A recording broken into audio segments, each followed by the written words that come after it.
Yeah, you know, the book, it's based on a book. The book was written in 1989, and we optioned it, you know, 6 years ago, and 7 years ago. And the book had this feel of those kind of movies that I loved from that era. Blood Simple being a big one of those. Red Rock West, that was the 90s. A lot of those movies that were in there. A lot of straight-to-video 80s thrillers and action movies. It just felt like a really fun sort of remix of all those films. So that was something we wanted the movie to feel like it could belong in that era. A lot of it, obviously, the music, the costumes, you know, the color of the lights. We spent a long time trying to get the mullet, the hair. That was Michael's decision really early on. He said, "Should I wear a mullet?" And he said, "Yes." And then as soon as he did that, that sort of set the tone for the rest of the movie, design-wise, in a lot of ways. So I think we just all enjoyed it when we got there. And then once Don Johnson showed up, it's hard to ignore the 80s. Tout d'abord, le réalisateur vous remercie. Le livre sur lequel ils se sont basés pour faire le scénario a été écrit en 1989, donc effectivement, c'est un livre vraiment des années 80. Ils ont posé une option dessus donc en 2005-2006. Et c'est vrai qu'il voulait, lorsqu'il a lu le livre, il a eu envie de donner ce sentiment d'assister à un film comme à l'époque, les films qu'il aimait, c'est-à-dire des films comme Blood Simple ou comme Red Rock West, des films des années 80, des années 90 qui sortaient directement en vidéo. C'était cette image d'état d'esprit qu'il voulait vraiment retrouver. Il s'est dit tout simplement que ce serait drôle de faire un film, pas un remake, mais vraiment faire un film, si vous voulez. Quand on voit le film, on n'ait pas l'impression de voir un film qui traite des années 80, mais vraiment de voir un film qui a été tourné dans les années 80. Et ça a été quelque chose d'assez drôle à faire. Tout le process, effectivement, de trouver la musique qui allait pouvoir servir le propos, l'époque, etc. Les costumes, la couleur, le traitement des couleurs, et puis également cette coiffure très particulière de Michael C. Hall dans le film. Coiffure qui, d'ailleurs, est sa propre idée à lui. Et quand il est arrivé avec cette coiffure incroyable, les cheveux longs, comme ça, dans la nuque, tout de suite, eh bien, on était vraiment dans l'état d'esprit, et ça, il nous dit, ça nous a vraiment aidé à aller encore plus loin. Puis après, évidemment, l'arrivée dans le casting de quelqu'un comme Don Johnson, on était vraiment à fond dans les années 80. Vous parliez tout à l'heure des années 80. Moi, je trouve que c'est un film qui est tout à fait d'aujourd'hui par rapport à toutes les thématiques qu'il développe tout au long de cette histoire. Et il y a un lien qui est vraiment très important avec justement les armes, la détention d'armes, sur l'affiliation par rapport à ça, puisqu'on voit le père au début quand il a commis la première fois qu'il tue quelqu'un, il est contre cela, et donc son enfant, il va l'éduquer par rapport à ça, et ensuite lui, il va tomber après dans le système de vengeance ou de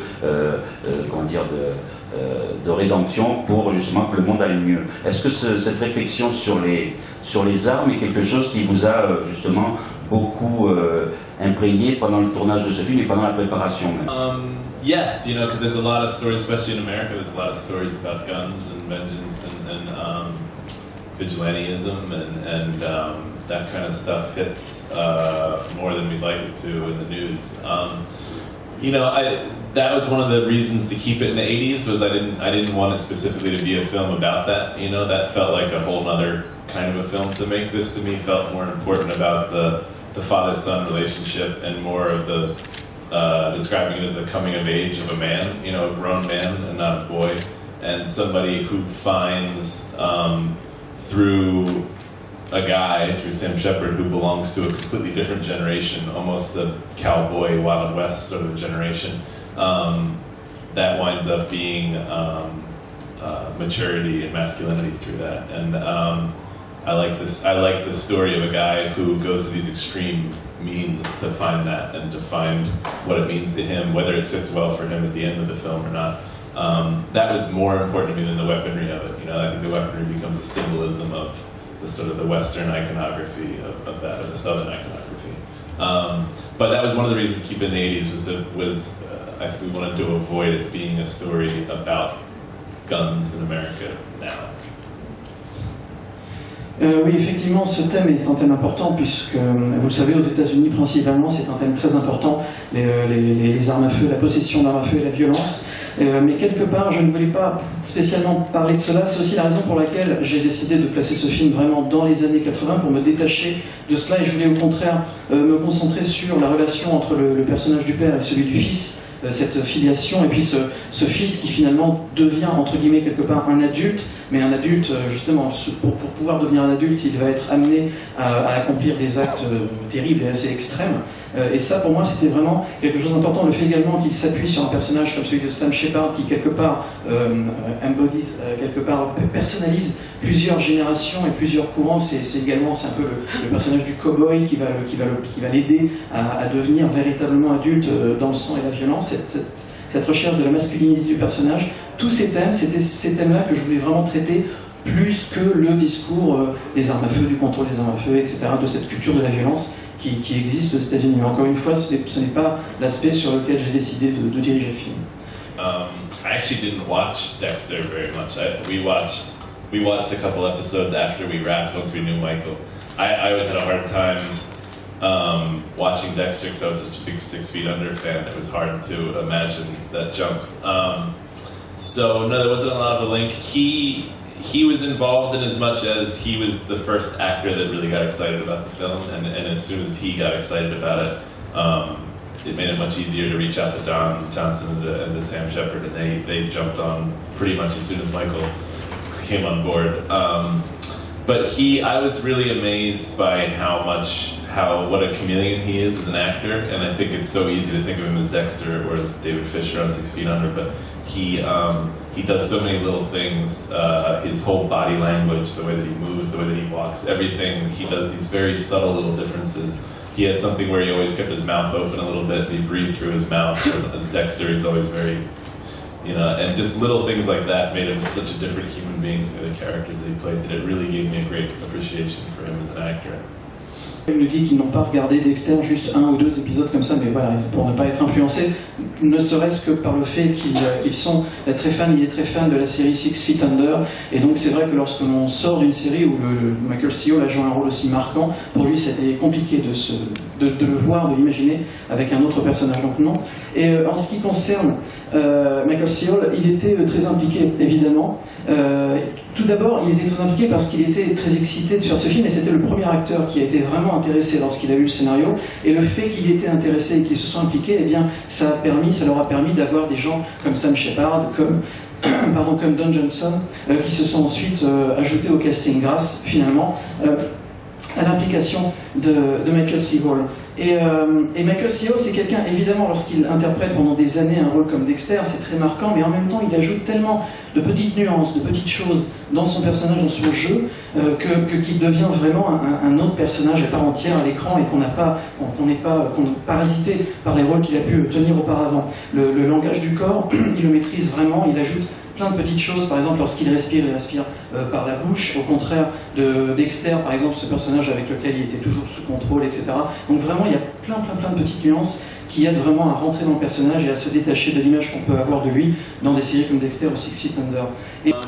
Both. It was in the book, and that was something I really loved when I first read it. At the time when I read it, I had been reading a lot of books, a lot of scripts, trying to figure out what our next project was going to be. And this was after our first movie, Mulberry Street. It was my first movie, Mulberry Street. And everything that you read, especially in horror, especially in genre, everything feels the same, always feels the same. And it always feels like movies and scripts start off and try to identify really quickly, try to tell you what the movie is going to be in the first 5 minutes of the film, and then don't really do anything to change that for the rest of the film. They always try to stay very much the same. And I kept getting frustrated because you'd read a script and 5 minutes in, you'd say, I know what the script is. Then you'd read it and you'd waste time and say, this is exactly what I thought it was going to be. And I feel like the same way with movies, a lot of times that happens. We'll start watching something and halfway through, like, I know exactly what this is, I can tell you where it's going to end, how it's going to end, who's going to live, who's going to die. This is frustrating and boring. What I loved about the book was, as soon as you start to get a grasp on what it is, it changes. As soon as you start to feel comfortable thinking this is Cape Fear, this is revenge, it blows itself up and recreates itself in a new form, which I thought was kind of brilliant. Yet, it also didn't do it in a way that just felt like it was doing it for style. It really felt like there was a journey here by one character that I thought Joe did a really beautiful job of in the book. And it was less about it was a lot about the themes of each one, but it was also feeling like it stepped through different genres. They were always films that I wanted to do: a revenge film, a conspiracy film, a small town detectives, a small town corruption, all these different films that I would always love to do. It felt like almost a mixtape of these great genres. So we had to whittle it down a little bit from the book, and we had to change some of the transitions to make them work better in the film, in a way that it worked better on the page. But I think we captured what we loved about the book. And also, it's just so rare to watch a film and really not know where it's going. And I hope that's the feeling that you have when you watch this film. But you might elaborate on the Korean films that really I'm a big fan of Korean thrillers, and I think they've managed tone and storytelling in a way that, especially in American Hollywood films don't quite do. I think we're very one note in the kind of thrillers that we make, and I'd always been a big fan of Bong Joon-ho, Park Chan-wook, these guys that make these really The Chaser, The LOC, these films that really feel like they're much larger than just a simple thriller story, and that can manage intense violence with sometimes slapstick comedy in a way that just works, that Americans, I think, never really figure out and don't really try to do. And I love, I'd been in Korea at a festival for Steakland and was sort of sitting there completely out of my element. Didn't know anyone, couldn't speak to anybody, and I was just watching one Korean film after another, and I really fell back in love with those forms of movies. And it was early on when we were trying to make Cold July, and I realized, in a way, this is our version of a Korean thriller. It just happens to take place in Texas. Tout d'abord, c'est vrai que lorsque j'ai lu le livre, que j'ai aimé, que j'ai apprécié à la lecture du livre, et également quelque chose que je voulais faire intervenir. Mais c'est vrai que cette espèce de découpage, c'était présent déjà dans mes travaux précédents de Little. Par exemple, dans mon premier film, Marlborough Street, c'était déjà là. Bien que le genre soit différent, parce que c'est vrai que lorsqu'on voit un film d'horreur, eh bien, quelque part, on a toujours l'impression de voir la même chose. C'est-à-dire qu'on voit les 5 premières minutes du film et on sait ce qui va se passer, on sait tout ce qui va se passer. Et ça, c'était vraiment quelque chose qu'il voulait éviter. Il lit beaucoup de scénarios, et bien souvent dans les 5 premières pages du scénario, il sait déjà tout ce qui va se passer dans les 200 qui suivent, qui va mourir, qui va être encore vivant à la fin, etc. Et il ne voulait pas arriver à ça parce que pour lui c'est vraiment une perte de temps, dans tous les sens du terme. Et quelque part, il aime ce côté dans le livre.